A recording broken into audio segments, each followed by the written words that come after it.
Bonjour à toutes et à tous, merci d'être venus ce matin assister à cette présentation, hein, comment réduire l'impact environnemental de la publicité programmatique avec les éco-gestes. On va avoir une matinée assez chargée avec 6 séquences, hein, dans un instant un petit mot d'introduction avec Arthur, ensuite on découvrira ce fameux guide hein, des éco-gestes qui a déjà été publié il y a quelques jours par l'Alliance Digitale et Adeline va nous en parler. On aura ensuite deux conversations, une première avec David Hugonnet de Zénith et une seconde avec Mindshare et Impact Plus, hein, Christophe que j'ai vu tout à l'heure, qui nous parleront évidemment du rôle des agences. Et puis enfin, j'aurai le plaisir d'animer une table ronde hein, avec 4 spécialistes hein, de la chaîne publicitaire programmatique et vous aurez ensuite éventuellement l'occasion de poser vos propres questions. Arthur, bonjour, merci d'être venu à cette matinale organisée dans les locaux prestigieux du quotidien du soir. Hein. Et on va parler évidemment ce matin de sustainability, de développement durable. Et je crois d'ailleurs que vous avez eu une récompense à peine hier soir hein, pour vos travaux avec le SRI, bravo. Ben merci. Donc d'abord bonjour tout le monde, enfin rebonjour pour ceux que j'ai pas vus, bonjour pour ceux que j'ai pas vus et rebonjour pour ceux que j'ai déjà vus. Merci d'être venus. Oui, c'est ben voilà, on a gagné un prix pour la Nuit des Rois. Donc on a gagné l'or avec le référentiel commun de la mesure de la publicité carbone, de la publicité digitale, voilà, programmatique d'ailleurs. Je précise parce que ça intègre le programmatique. Alors c'est un sujet relativement nouveau dans le marketing digital, ça a 2-3 ans, hein, ce sujet de calcul et d'optimisation de l'empreinte carbone. 2-3 ans, je pense pas. Je dirais plutôt 2. Voilà. Mais oui, c'est un sujet qui est très important maintenant depuis 2 ans, sur lequel nous, à l'Alliance Digitale, on travaille depuis 2 ans. On a lancé le premier groupe de travail il y a quelques années avec Adeline, justement, hein, qui est là, qui parlera tout à l'heure sur... on a publié un panorama des acteurs de la mesure carbone et puis très rapidement, on s'est aperçu que on avait un enjeu d'harmonisation, de standardisation autour de la mesure. C'est pour ça qu'on s'est rapproché du SRI, qui avait déjà publié un premier référentiel.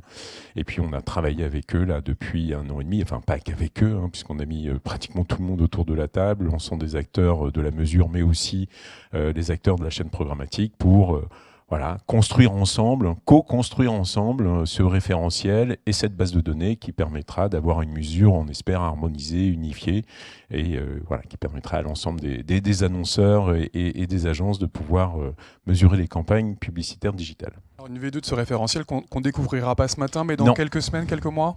Oui, mi-mai, normalement, si tout va bien. Voilà, donc on devrait pouvoir, vous pourrez le découvrir en effet. Bon, après, évidemment, c'est plutôt pour les acteurs de la mesure, c'est eux qui s'en serviront.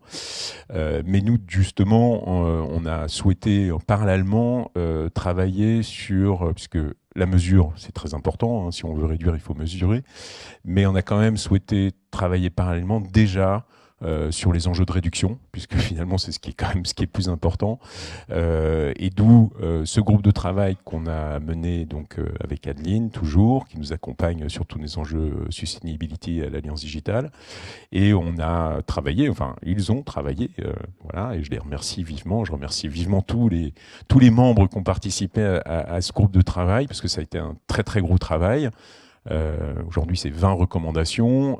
L'idée de ce guide, c'est vraiment, il y a plusieurs choses derrière, mais c'était déjà prise de conscience. Voilà, donc à destination des acteurs de la chaîne programmatique, une prise de conscience, une réflexion assez humble, puisque tout ce qu'on a pu mettre dans le guide pour l'instant, c'est essentiellement du bon sens. Mais c'était important, on s'est dit qu'il y avait des gestes simples à faire et qui pouvaient avoir un impact. Et puis la deuxième étape, et c'est celle sur laquelle on va travailler prochainement, c'est commencer à tester ces recommandations et voir si elles ont vraiment un impact sur la réduction de la publicité carbone. Avant de donner la parole à Adeline, peut-être encore 2 questions. Il y a eu ce travail avec le SRI. Quand on fait de l'harmonisation, on est obligé de s'inscrire dans une démarche inter-association et d'élargir à tout l'écosystème ? Quand on parle d'harmonisation de la mesure, vaut mieux en effet tous ensemble autour de la table, ça me paraît assez essentiel. Je pense que c'est un peu l'esprit de toute l'interprofession sur ce marché. Tout le monde se parle, on essaye d'être cohérent, d'être aligné.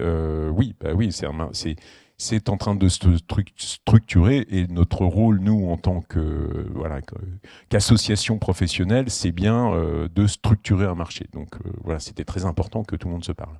Et on rappelle que tu es en charge de ces sujets-là au sein de l'IAB Europe, donc c'est pas uniquement une initiative franco-française, ça a vocation à devenir peut-être un standard européen. C'est notre enjeu, la France est très en avance, c'est une bonne nouvelle. Voilà, je pense qu'on a entre 1 an et 2 ans d'avance. On peut le dire, c'est rare, donc profitons-en, disons-le, cocorico. Donc oui, l'IAB Europe a ouvert un comité Sustainability, dont je suis le président, avec un enjeu évidemment. Alors il y a plusieurs, parce que la Sustainability, c'est un enjeu très large, hein, c'est pas que la mesure carbone, évidemment, mais évidemment, parmi les travaux qui vont être menés par l'IAB Europe, hein, donc sur l'ensemble des enjeux de la sustainability, hein, puisqu'il y a des enjeux à la fois économiques, sociaux et évidemment climat, il y a derrière un groupe de travail sur sur un référentiel de la mesure de la publicité digitale au niveau européen, et évidemment on va essayer d'apporter tout ce qu'on a déjà fait. Voilà. Et après on essaiera au niveau global, hein, de faire que le référentiel qui existe déjà, qui est produit, soit accepté et utilisé par l'ensemble du marché au niveau global. J'en suis certain. Merci Arthur, on peut l'applaudir. Merci beaucoup.